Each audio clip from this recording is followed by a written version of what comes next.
talking about how you shouldn't have to answer to her, and I wish that you were the one in charge, and why are you listening to her, or whatever. So see, Rich got this white boy in his ear because this white boy don't like listening to Jax, this black woman, and it's all up in here chirp chirp chirping and chirp chirp chirping. I said, that's gonna be your problem, Rich, and you keep trying to go behind Jackson's back and throw her under the bus. It's gonna be consequences and repercussions here, okay? Now we see Jax. We see Jax brainstorming on the type of jury they need to select. Right? They're looking at the evidence. They're kind of in like this little fishbowl. She's got her assistant. She's got the investigator. She's got some other, associates in there. Rich is in there, and they're trying to figure out who it is that they need to put on this jury. Like, what type of women are going to be best, or people that are going to be best suited, that's going to give them, an acquittal. Because that's the name of the game. That's what we're trying to get to. We're trying to get to an acquittal. And so they realize that black women probably are not, they got to get the black women on their side, and white women probably ain't going to be their cup of tea. They said black women are going to probably feel some kind of way because they feel like he sort of sold out the community. And of course, white women, he's going to always be a black man. So they trying to figure out that delicate balance, right? Now, we see Jax out for a jog, and who come rolling up on her? Will. And Will is like, I called you, I text you, what's up? And Jax finally was like, look, bruh, we had a good time, but that's it, that's all. And he was like, well, what if I don't want that to be, what if I don't want that to be it? And she was like, but I do. And he was like, well, I think we got something really special. And he pulls off, and I was like, see, Will gonna be a problem. Will got some issues, and Will is gonna be a problem. But again, I don't think it has nothing to do, like, it's separate from what's going on with this case. At least I think it is. You never know in shows like this where the twists and turns are gonna come. But baby, Will got a problem, okay? So then we see her going out to dinner with her girlfriends, right? And her friend that has been having problems with her husband, come to find out he's a big football player, right? Football star. She wants Braden to speak at his event. She was like, that'd be a great way for him to connect with, quote unquote, the people. And, it'll be a good opportunity for, to be seen in a good light and try to spread some good intention. Now, girlfriend was like, I called you, you didn't call me back. Like, you basically been ignoring me until now you need something from me. And she was like, you know what? I'm kind of not okay with it, but I know you're going to do what you want to do anyway. And child, she did. Because Braden spoke at that event. Now, it was interesting because when Braden first got there, he was nervous. He got ready to speak. He was kind of nervous. He got a great introduction. I think her name is Jasmine. If not, that's going to be her name right now. Her husband did a great introduction, said you can't believe everything you read, and this guy's done some great things in the black community, and we're here to, support and uplift each other, listen to what he has to say. So he goes up there with his prepared speech, and he's all nervous, and the crowd ain't feeling it. Like, he's looking out, and he realizes that the crowd ain't feeling it, the crowd ain't feeling it. So he puts his notes away, and he gives a great speech. He talks about community, he talks about his love for the community, and it was a really good speech. And by the end of the speech, the family, the people were laughing, and they were clapping, and they were applauding, and they were really feeling him. You know what I'm saying? Of course, he had his kids there and his wife there, and it was a perfect event. It couldn't have gone any better as far as what Jax was planning. Now, we do see Jax talk to her friend, because her friend was giving her the side eye the whole day. But she goes over there to talk to her friend, and she realizes that the marriage is worse than what she thought. She said, I didn't realize it was this bad. Like, girl, I love you. We might get on each other's nerves, but at the end of the day, I love you, and I'm going to ride for you.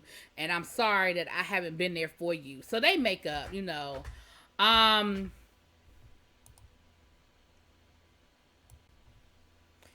Now, back down to the barbershop, Damon, him and his cousin make up. His cousin kind of, they got into it last episode because he found out that the cousin was kind of doing some illegal things through that shop. And he was like, listen, I can't be around that. Like, I can't be involved. I can't be around it. You know, I got to stay clean. And so the cousin was like, listen, you ain't got to worry about it. I got a tight operation here. Ain't nothing going to touch you. And he was like, man, I can't risk it. And he was like, yeah, but with great risk come great reward. And, you know, he gives him a wad of money. And he was like, man, I can't take that. He was like, yes, you can. He said, consider that my apology. I was like, see, you about to get him caught up in some mess. Damon about to get caught up in some mess, child. So then we see Jax, the kids come home with, you know, after their time with their dad, and Jax is getting ready to go out to dinner. And we see her and her son once again have another situation. She tries to talk to her son. Her son don't want to talk to her. He's shutting her down. He's being disrespectful. He slams the door in her face, and then he locks the door. She tells him, "Oh, whoa, whoa, player. We don't lock doors in this house." And he was like, "Well, I can lock the door at Dad's house." She was like, "Well, you ain't at Dad's house. In this house, you ain't gonna lock no door. I don't know who you think you talking to." He was like, "Yeah, all right." And then he slams the door in her face. And I was like, see, now's the time for the ass whooping. Like, I understand you was trying to work with him and you was trying to give him some time because y'all was going through this whole situation y'all had going on. But now is the time to whoop this little boy ass. Do you hear what I'm saying? But neither here nor there, child. She didn't do it, but she needs to. So she ends up going out to dinner with Damon. And they actually have a good dinner. You know, they talk or whatever. He asked her about, you know, her case. And he was like, listen, I know you can't really tell me, but like, do you have to know whether somebody's innocent or not before you represent them? And she said, well, I actually think I think Brayden is innocent. Oh, I forgot something real important. Hold on. Well, hold on, because y'all know my memory not good. Put a pin in that. Let me rewind all the way back. When they was at the event with Brayden and the football player, baby, wifey was standing off to the side having herself a good time looking like the doting mom, and Kalisha, husband, done rolled up on her. And he was like, yeah, you know, she said, do I know you? Because he called her by name. And he said, we met a few times. He said, I'm Kalisha's husband. And of course she was like, yeah, I don't want to have nothing to do with this. He said, I saw the emails you sent her. And she was like, okay, and your point is? And he was like, I'm just saying, you know, I think that people might be real interested to see that you had plans, and maybe your plans didn't work out the way you wanted them to, and maybe that's what, you know, and maybe you felt it was easier to kill my wife. And she was like, let me tell you something. I suggest you stay the hell away from me and my family. Or same thing going, you know, it happened to your slut ass of a wife. I said, oh, so you did know that Kalisha was sleeping with your husband, and you playing like you ain't know what was going on, and you playing the hurt wife. But it sounded to me like you knew what was going on. You emailed Kalisha. Now, we don't find out what's in them emails. We just know that those emails are explosive, because at the end of the episode, she ends up calling him. And he was like, how you get my number? And she was like, child, please. That's child's play. My father owns the biggest data company in the country. I can get whatever I want. And she said, now what about these emails? It's more to the story. Let's talk. We need to meet and talk. Don't you want to know how the story ends? I said, oh, so y'all adding a whole nother twist to the situation. Okay? Now back to dinner with Damon. I had forgot that whole part, y'all. My bad. And that's an important part of the story.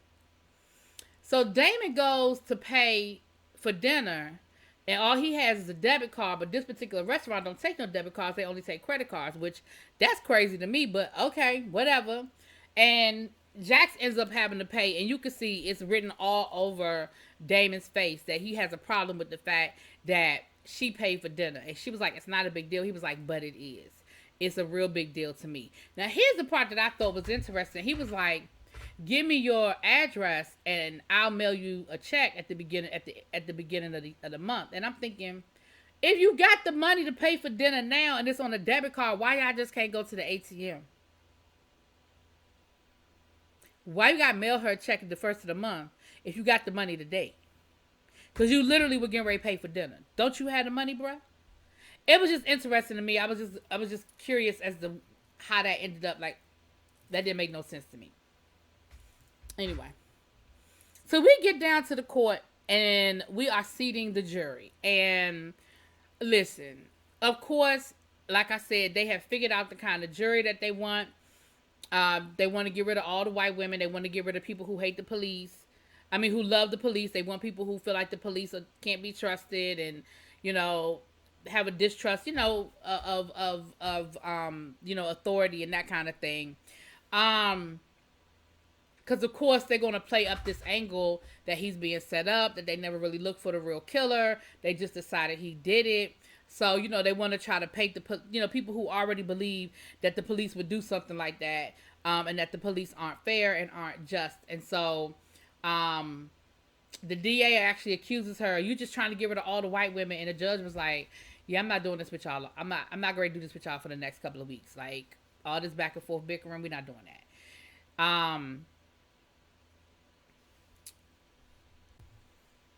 Now, in the midst of all of this, her daddy done reached out to her, and what we can gather is that her and her father do not have the best relationship. Maybe he was an absentee dad, and her mom calls her to let her know, like, yeah, your dad called. He wants to meet up with us, and she was like, yeah, I'm looking forward to it. No, she said, yeah, I haven't decided if I'm gonna do it or not, and she was like, I keep telling you, don't be fooling with this dude. He's no good. And she was like, that dude is my daddy.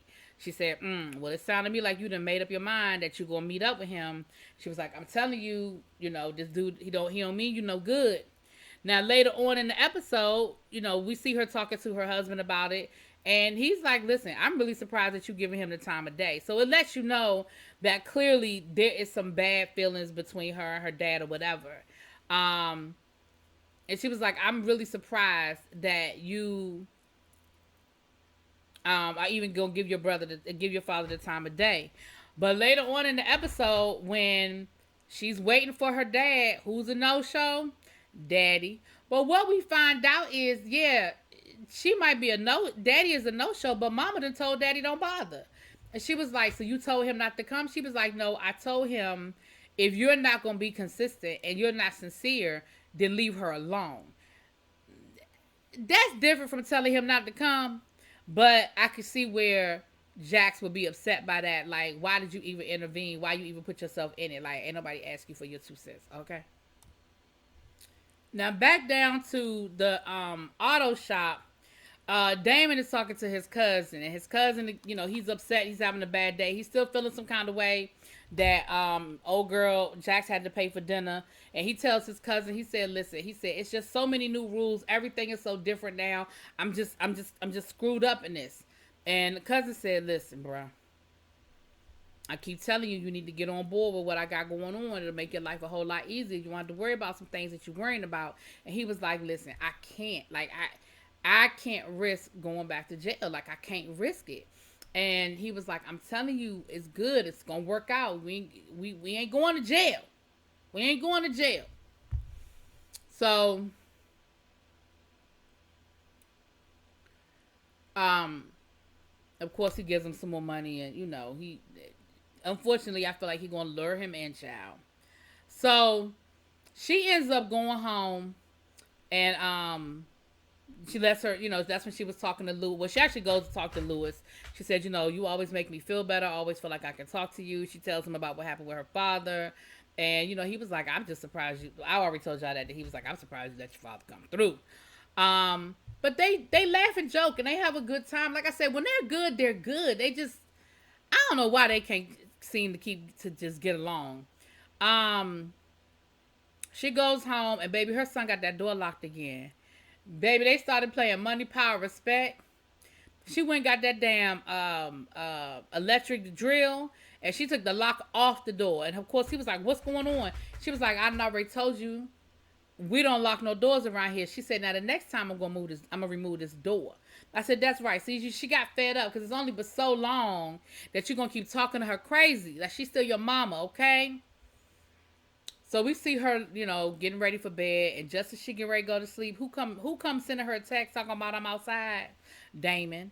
Talking about I came to bring you the money. He was like, I ain't want to be no creep and just show up, but you did. And he was like, well, I just had to get you this money. I just couldn't walk around while with me knowing that I owe you money. So she was like, well, my kids are here. I would invite you inside, but my kids are here. He was like, your husband don't have a problem with you, having friends over like this? And she was like, well, me and my husband are separated. I should have told you sooner. He was like, nah, it ain't my business. But he was creeping up them steps, right? He gonna tell her, all I know is, I don't know what y'all problem is, but if your husband is gonna let you get away, he's a stupid motherfucker. I said, ooh. I said, ooh. Child, please.